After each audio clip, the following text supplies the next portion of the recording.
Ramdam ni Colton ang bigat sa kanyang dibdib. Kaharap niya ngayon ang sanggol na alam niya sa kaibuturan ng pusa niya na tunay niyang anak. Kuhang-kuha ng batang itsura niya at hindi may pagkakaila na sa kanya ang bata. Sheesh, he looks exactly like you, Colt. Ito ang namamanghang nasambit ng kaibigan ni Colton na si Miguel. Baby, narito na ang iyong daddy? Inabot ni Aunt Isabel kay Colton ang bata at sa hindi inaasahang pagkakataon, walang iyak na narinig buhat sa sanggol. Kusang sumama sa lalaki ang munting anghel habang titig na titig ang maliliit na mata kay Colton. Pagkabuhat ni Colton sa sanggol, muli niya nang naramdaman na parang may nakabara sa kanyang lalamunan. Di niya mapigilan ang muli na namang pagturo ng luha habang ang batay titig na titig sa kanyang mukha. Nagulat pa ang bilyonaryo nang masuyong abutin ng batang kanyang pisngi at sinundan ng kamay nito ang pagpatak ng luha sa pisngi ng ama. Aba, sabi ko na't namimiss lamang kay Nicole. Tingnan mo, Kane, hindi na nag-iiyak. Kaya sa susunod, iho, sabihin mo sa asawa mo na wag iwan ang bata at nakakaawa. Hindi nakapagpatulog si Cole kapag wala kayo sa tabi niya. Dagdag pa ng tiyahin ni Kane. Dinikit ni Colton ang bata sa kanyang dibdib. Damang-daman niya ang tibok ng puso nito at ngayon, nayakap niya si Cole, ramdam na ramdam niya ang koneksyon nilang dalawa. I'm taking him home. Ito ang matigas na sabi ni Colton habang nakaharap kay Kane. Maiwan ko muna kayo rito. Ako'y may aasikasuhin lang sa kusina. Pagpapaalam ni Isabel nang maramdaman ng tensyon sa pagitan ng pamangkin at ng mga bisita. Pagkaalis ng tiyahin ni Kane ay bigla namang nagsalita si Miguel.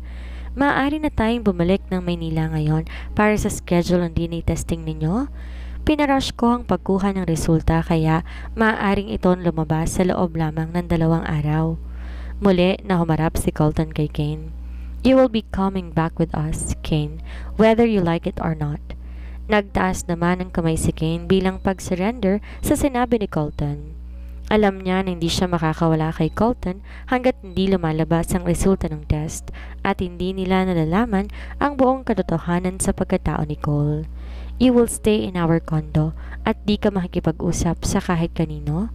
Babantayan ka ng mga tauhan ko para masigurado ko na wala ka ng gagawing katarantaduhan habang nag-aantay ng resulta ng paternity test.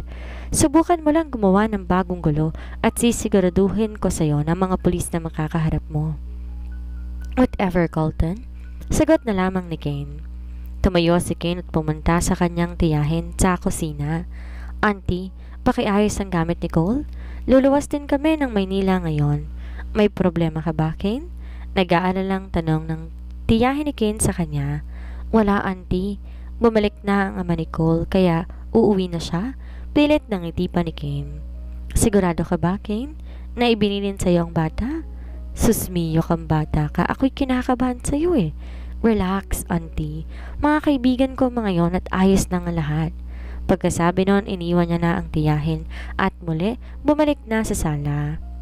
Makalipas lamang ilang minuto ay muli nang bumalik ang tiyahin ni Kane, bitbit ang ilang gamit ng bata. Inabot yon na isang tauhan ni Colton na nakatayo sa malapit na pintuan. Lumapit naman si Auntie Isabel kina Colton at Cole. Baby, kasama mo na ang daddy mo. Huwag ka nang maiyak. Malapit mo na rin makasama ulit ang iyong mommy. Wika niya habang hinihimas pa ang ulo ng bata. Iho, kung ano bang nagawa ng aking pamangkin, pagpasensyahan mo na. Hindi naman tinuring na iba ang bata dito. Inalagaan namin siya at tinuring na kaisa namin sa isang linggong pagtira niya dito. Maluhaluhang sabi ni Auntie Isabel kay Colton. Nanatili ang matigas na ekspresyon ng lalaki. Hindi alam ni Colton ano ang sasabihin dahil lalo lamang siyang nagagalit sa kaalaman na ilang linggo nang naririto ang kanyang anak at kung hindi pa nakita ni Samantha si Kane ay hindi niya yon malalaman. Maraming salamat ho sa pag-alaga sa bata. Kung ano mang naging abala sa inyo ng bata, ibabalik namin, saad ni Colton. Aba hindi. Hindi ako nanghihingi ng kapalit. Nalibang naman ako sa pagtingin kay Cole. Lumakad na kayo at baka gabihin pa kayo sa daan. Pagpapaalam niya sa grupo ni Colton. Matipid ng ngiti ang binigay sa kanya ni Colton at tuluyan nang lumabas kasunod si Miguel. Nang akma nang lalabas si Kane, muli na siyang tinawag ng kanyang tiyahin. Kane, iho, kung ano man yan, ayusin ninyo ha anak? Alam ko, may problema ka sa inyo, pero naniniwala akong wala kang ginawang masama sa bata. Kaya kung anumang pinagtatalunan ninyo, ayusin ninyo yan. Masakit mawala ng kaibigan. Muli nitong pangaral kay Kane, saka siya tinapik sa balikat at sinenyasan na lumabas na. Buong biyahe pabalik ng Maynila, walang ibang iniisip si Colton kung hindi ang bata na ngayon tulog na tulog sa mga bisig na. Masuyo niyang tinititigan ng bata. Binabawi niya ang mga oras na hindi niya nakapiling ang anak. Alam niya na para sa formalidad na lamang ang DNA test. Bukod sa kamukhang kamukha niya ang bata, ramdam na ramdam niya ang lukso ng dugo sa pagitan nila. Habang tinititigan ni Colton ang bata, muli niyang naalala ang ina nito. Nasaan si Atasha? Ito ang patuloy na gumugulo sa magulo ng pag-iisip ni Colton Mijares. Sa naging pag-uusap nila ni Kane kahit minsan, di nito nabanggit si Atasha. Sinusubukan niyang pagdugtong-dugtongin ang kwento ni Kane, pero sa lumalabas ngayon parang kinidnap ang anak niya. Colton, okay ka lang ba? Mahinang tanong ni Miguel. Bumuntong hininga muna si Colton bago sinagot ang kaibigan. Hindi ko maintindihan kung bakit napunta kay Kane ang anak ko. Isa lang ang nabubuong teorya sa isipan ko na marahil kinidnap niya si Cole kay Atasha. Nanlaki ang mata ni Miguel sa kaisipang iyon, pero hindi malayong iniisip ni Colton. Hindi nila makumpronta si Kane ngayon dahil nasa kabilang sasakyan ng kaibigan kasama ng ilang tauhan ni Colton. Paano niyo yun magagawa? Ang wala sa sariling tanong ni Miguel. Hindi ko alam, Migs. Gulong-gulo ko pero ang mahalaga ngayon nasa poder ko ang bata. Walang dapat makaalam na hawak ko si Cole. Kailangan natin siyang protektahan, Miguel. Walang iba na dapat makaalam. Tumitig pa si Colton sa mga mata ni Miguel bago muling nagsalita. I am trusting you, Miguel. Trusting you with my son's life. Hindi ko alam kung sino pang konektado kina Kane at Yulans kaya't sa ngayon wala nang iba na dapat na makaalam nito. Agad tumango ang binata na si Miguel sa sinabi ng kaibigan. Hindi niya rin alam bakit naging ganito na kakomplikado ang lahat. Pero nakasisiguro siya dapat malaman ni Atasha na nasa kanila ang bata. Kung kailan yon ang hindi niya masabi. We have to tell Atasha, Colt? Yes, but how? Hindi natin alam kung saan siya hahanapin. Ang mabuti pa, hintayin natin na lumabas ang resulta ng paternity test. Kapag siguradong sigurado na at nasa papel ng katotohanan na anak ko nga si Cole, gagawin kong lahat mapaamin lamang si Kane sa kinaroroonan ni Atasha. Tumango na lamang si Miguel habang muling tinuon ni Colton ang atensyon sa anak na himbing pa rin ang tulog. Hindi ko alam ang dahilan ng mommy Atasha mo para itago ka sa akin, anak. Kung anumang rason na yon, handa akong pakinggan ang mga paliwanag niya. Handa ko yung intindihin alang-alang sa pagmamahal ko sa kanya at sa iyo, anak. Hindi mapakali si Colton Mijares sa kanyang kondo. Kanina pa siya aligaga dahil ngayon ay kalawang araw buhat nang magpakuha sila ng DNA test ni Cole. Ngayon na nakatakdang araw ng paglabas ng resulta ng paternity test nila. Inihintay niya ang pagdating ni Miguel na siyang kumuha ng resulta. Nakakailang tawag na siya sa kaibigan, ngunit hindi nito sinasagot ang tawag kaya't lalo na siyang kinakabahan. Kahit alam niya sa kaibuturan ng puso niya na anak na si Cole, gusto niya pa rin makita tong nakasulat sa dokumento. Gusto niyang may patunay siya na siya mismong ama ng bata. Muli siyang napasulyap sa bata na ngayon nahihimbing na naman ng tulog. Kahit na may samay-sala lamang at sa couch lang nakahiga, mukhang sarap na sarap ang tulog ng kanyang anak. Konting sandali na lamang, Cole, but I know deep down that you are mine. You are my son. Masuyo pang hinaplos ni Colton ang ulo ng anak. Kahit na naging mahirap ang mga nagdaang araw, buhat nang malaman niya ang pagtatraidor ni Kane, ngayon may mga ngiti sa labi ni Colton. Ngiting na ibibigay ng presensya ni Cole sa kanya. Ilang minuto pang lumipas nang bumukas ang pintuan ng kondo ni Colton at pumasok si Miguel na hapong-hapo na. Fuck, Colt. Di ka lang makapaghintay. Lalo ko natataranta sa kakatawag mo. Asar na bungad nito. Ang tagal mo, Miguel. Bakit ngayon ka lang? At pwede ba hinaan mong boses mo dahil natutulog si Cole? Ines na sagot naman ni Colton. Ang tagal. Madaling-madali na nga ako. Hindi ka lang talaga makapaghintay. Fuck waiting. Gusto ko nang malaman ang resulta ng test namin ni Cole. Hindi na ako mapakali at hindi ako matatahimik hanggat hindi ko nalalaman ang resulta. Inabot ni Miguel kay Colton na isang sobre na naglalaman ng resulta ng paternity test. Ito na, hindi ko yan tiningnan. Alam ko ikaw may karapatan na unang makakakita ng resultang yan. And even without the result, I know, Colt, that he is yours. Carbon copy mo siya pero sana wag pati sa kasungitan. May halong biro pa na sabi ni Miguel. Sa nanginginig ng mga kamay, inabot ni Colton ang sobre. This is it, Migs. This paper will change my life forever. Isang malalim na buntong hininga ang pinakawala ni Colton. Dahan-dahang binuksan ng sobre. Inilabas niya roon ang papel na naglalaman ng kasagutan sa mga tanong niya. Sa ibabang bahagi na siya agad na tumingin kung saan nakalagay ang resulta ng isinagawa na test. The probability of paternity is 99.99%. Ito ang nilalaman ng papel.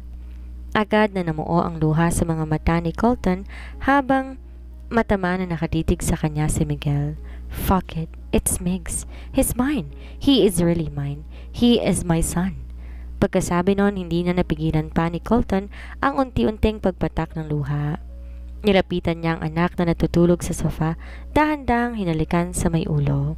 Code, I am your father. You are mine. Maging si Miguel na mumula na ang mga mata ng mga oras na yon. May kung ano ring nakabara sa kanyang lalamunan kung kaya't hindi siya makapagsalita upang masuportahan ang kaibigan.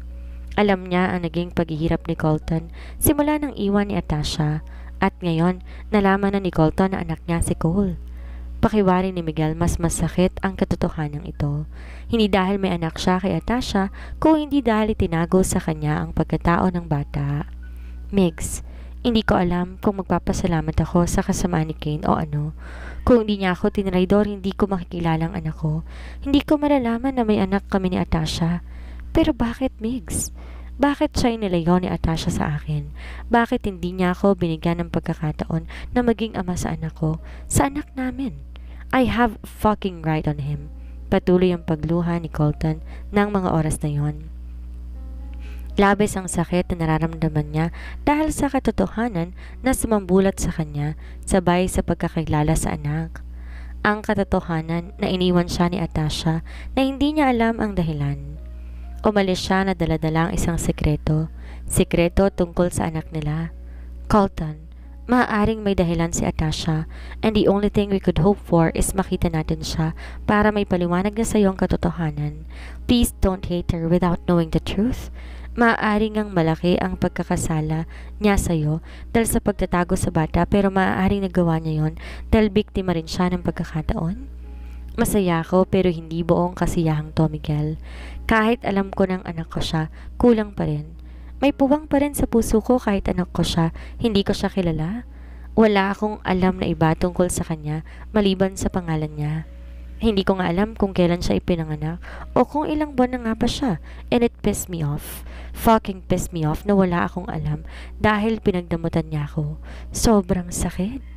Alam ni Miguel na walang salita ang maaari niyang sabihin upang mabawasan ang sakit na nararamdaman ni Colton. Alam lang niya sa mga oras na yon, kailangan siya ng kaibigan niya. Tinapik niya ang likod ng kaibigan at tumango-tango. Well, look, Atasha, not just for you, Colton, but most importantly for Cole. Kailangan ni Cole ng isang ina at yun ang gagawin natin, ang hanapin ng ina niya. Miguel, kailangan muna natin isikreto at itago ang lahat ng tungkol kay Cole. Hindi pwedeng may makaalam na anak ko siya para sa kaligtasan niya. Alam ko, mayroong kasabot si Kane maliban kina Yulan sa Ophelia, kaya't kailangan masiguradong kaligtasan ng anak ko. Tumango naman si Miguel. Nag-request na rin ako ng additional security para sa bata. Ano ang plano mo kay Cole? Dito siya, sa akin siya. Babawiin ko ang bawat oras at bawat araw na nawala sa amin. I will spend most of my days with him. Ipapaalam ko rin kina Samantha at Aisel ang tungkol dito. Alam ko na mapagkakatiwalaan sila at mga matalik na kaibigan sila ni Atasha. Kaya't sa ngayon, tayo-tayo lang dapat makaalam ng tungkol dito. Hindi to po pwedeng makalabas lalo na sa opisina. Alam ko merong mga mata doon, sina Yulan at Ophelia, kaya kailangan natin mag-ingat. Anong balak mo kay Kane? Paaaminin ko si Kane sa kahit anumang paraan. Pero nasisigurado ko, kailangan kong malaman kung saan nga ba niya nakita si Atasha at mas lalo na kailangan ko siyang paaminin kung bakit nasa sa kanya ang anak ko. Kailangan kong siguraduhin ang seguridad ni Nicole. Hindi ko rin maintindihan kung paanong nagawa ni Kane ang bagay na yon. Kung sakali mang kinidnap niya nga si Nicole, malamang hindi lang sila ni Mateo ang sangkot. Kailangan natin pasundan at paimbestigahan pati si Mateo. Mahirap nang magbakasakali, Colton. Naisip na rin ni Colton ang bagay na to. Hindi niya mapapaniwalaan na si Kane at si Mateo lamang ang kumilos para makuha si Cole. Alam niyang mas marami pang kasangkot dito at kung sino man ang mga yon, sinisigurado niya magbabayad ng lahat sa ginawa ng paglalagay sa anak niya sa kapahamakan. I know, Migs. My priority right now is the safety and security of my son. Ang kapakanan ng anak ko na si Nicole ang pinaka-importante ngayon at yan ang pagtutuunan ko ng pansin. Ang seguridad ng bagong tagapagmana ng Mijares Empire. Aligaga si Kane. Di siya mapakapuslit ng tawag kay Mateo. Sinigurado ni Colton na wala siyang makakausap at animo siya ikinulong nito. Hindi niya labos maisip sino nagtraidor sa kanya, si Mateo ba o si Yulans mismo. Ang alam niya lang kapag nalaman niya kung sino naglaglag sa kanya, malilintikan yon. Ang laki ng panghihinayang ni Kane na nasa kanya na ang alas ay nawala pa. Umasa na lang siya na magkakaroon pa siyang muli ng pagkakataon para magamit ang natitira pang mga impormasyon na alam niya patungkol kay Atasha, ang pagiging prinsesa nito at ang isa pa sa kambal na anak nila ni Colton. Maswerte pa rin si Kane at di niya nilabas lahat ng sekreto niya dahil baka kung nagkataon talunan na agad ang labas niya. Ang kailangan niya ngayon makaisip ng paraan kung paano paggagamitin ang mga ito. Biglang bumukas ang pintuan, kaya napasilip si Kane sa bagong dating. Tulad ng kanyang inaasahan, si Colton ang dumating at kitang-kita agad ng madilim na titig nito sa kanya. What? Paasik na tanong ni Kane. Nagulat pa si Kane ng pagkasalita niya, agad siyang sinugod ni Colton at muling kinuwelyuhan. Fucking shit, ang kapal na mukha mo. Tinulak ni Kane si Colton kaya medyo lumuwag ang pagkakakapit nito sa kanya pero muli siyang sinugod habang hatak siya sa damit at ipinatayo siya nito. You asshole, I'll give you a chance to spill. Kaya siguraduhin mong magsasalita ka? Wala na ako iba pang sasabihin, Colton. Nasabi ko na lahat ng gusto kong sabihin. Anak mo ang bata, diba? Yun ang impormasyon na meron ako. Nasaan si Atasha? Galit na tanong ni Colton kay Kane. Sinabi ko na sa'yo, hindi ko alam kung nasan siya ngayon. Hindi tinatanggal ni Colton ang mahigpit na pagkakahawa kay Kane at muli na naman siya na naisalya sa pader. I will repeat the question. Where the fuck is Atasha? Bingin ka ba? Kahit ulit-ulitin mong katatanong yan sa akin, yun at yun pa rin ang isasagot ko. Hindi ko alam. Ayaw mong umamin ah. Itong sa'yo.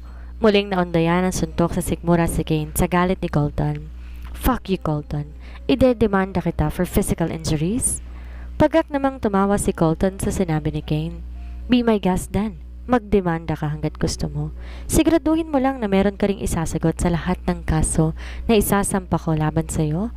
Don't you dare threaten me, Colton. Oh, I'm not threatening you. I'm stating a promise. Ako ang nagpapaikot sa gulo ngayon, Kane. Tapos ka na. Tapos na ang pagkakataon mong gaguhin ako. Malas mo lang, di pa man nakakagalaw ng laban sa akin. Nabuko na kita. Kaya ngayon, it's your choice. Ang pipiliin mo, ang makapagliligtas sa'yo. What? Naguguluhang tanong ni Kane. Binitawan ni Colton si Kane at dumiretso sa pag-upo sa sofa habang si Kane nanatiling nakasandal sa may pader. I'm still giving you a chance, Kane. Alang-alang sa mga pinagsamahan natin. Hindi ako kasing sama mo, so I'll give you a chance to redeem yourself. Sabihin mo sa akin lahat-lahat ng impormasyon tungkol kay Atasha, pati ang dahilan bakit napapunta sa iyong anak ko. Then I will let you walk away. Hindi makapaniwala si Kane sa binibigay sa kanyang proposisyon ni Colton. Alam niyang matalino si Colton at magaling maglaro, kaya nga siya nakilala bilang isang magaling na CEO. Mahirap nang magtiwala sa ngayon pero may iba pa siyang pagpipilian. I will let you walk away from all this mess that you created, Kane. Just let me know the truth. Wala akong sasabihin. Think about it, Kane. I'm still giving you the benefit of the doubt. Kahit alam kong pinagpapalit mong pagkakaibigan natin dahil sa isang babae, Impormasyon lang kailangan ko sa'yo, then you'll walk freely as if all this never happened. As if wala kang ginawang gulo sa mga buhay namin. Hindi gulong ginawa ko. Kung tutuusin, natutulungan pa nga kitang mahanap at makilalang anak na itinago sa'yo. But tell me, how can I trust you na tutupad ka sa mapagkakasundoan natin? Sarkasikong tumawa si Colton kay Kane. You're fucking talking about trust? Ikaw pa talagang may lakas ng loob na magsabi niyan. I won't do anything para paniwalaan mo. I'm laying my options for you. Bahala ka kung maniniwala ka o hindi. Your decision will help me decide on what to do with you. Loyola? Matagal na natahimik si Kane. Matiim niyang pinag-isipan ang proposisyon ni Colton. Alam niyang mas lalong tumatagal, lalo na nagiging komplikado ang sitwasyon niya. Kung aamin siya kay Colton sa lahat ng ginawa niya, baka maprotektahan pa siya nito sa pamilya ni Atasha kapag nagkataong magkaalaman na. Kailangan lang niyang siguraduhin kay Colton na kaya siyang proteksyonan nito. What's in it for me, Colton, aside from walking away freely? Wala kang karapatan na magdemand sa akin, Kane. Baka nakakalimutan mo that you fucked up big time. That's the only choice you have, ang magsabi ng totoo and walk away from all this. Can you guarantee my safety? Nagdilem ang paningin ni Colton sa narinig kay Kane. Muli niyang pinakatitigan ng masama si Kane. What did you do that you would need security, Kane? Anong mga kagaguhan at katarantaduhan ang ginawa mo para matakot ka ng ganyan para sa buhay mo? Hindi sumagot si Kane sa tanong ni Colton. Di niya alam kung dapat niyang sabihin kay Colton o hindi. Naiipit siya sa sitwasyon at kung papipiliin siya, mas gugustuhin niya na kay Colton umamin kaysa kay Atasha at sa pamilya nito. Natiyak kamatayan ng parusa. Aminin mo nga sa akin, Kane. Did you or did you not kidnap my son from Atasha? Walang kakurap-kurap na tanong ni Colton kay Kane. Na mga sandaling iyon, dumadagundong ang puso ni Kane. Alam niya na marami niyang nalalaman si Colton sa pinagkagawa niya at naghihintay na lamang sa pag-amin niya. Ang tanong ni Kane sa kanyang sarili ay kung aamin ba siya sa mga kasalanang ginawa niya. Your silence just proves to me that you did. Muli, napatayo si Colton. Halata ang pagpipigil niya ng galit kay Kane. Walang hiya ka, Kane. What did I ever do to you bukod sa pakipagrelasyon ko kay Leah? Ano? Ano ang ginawa ko sa'yo para pasakitan mo kami ng ganito? Lalong-lalo ng babaeng pinakamamahal ko, Kane. Why? Muli na naman sinugod ni Colton si Kane at mahigpit na kinuwelyuhan. I just can't imagine what Atasha is going through right now, Kane. Bakit? Sumagot kang hayop ka. Bakit? I wanted you to go down, Colton.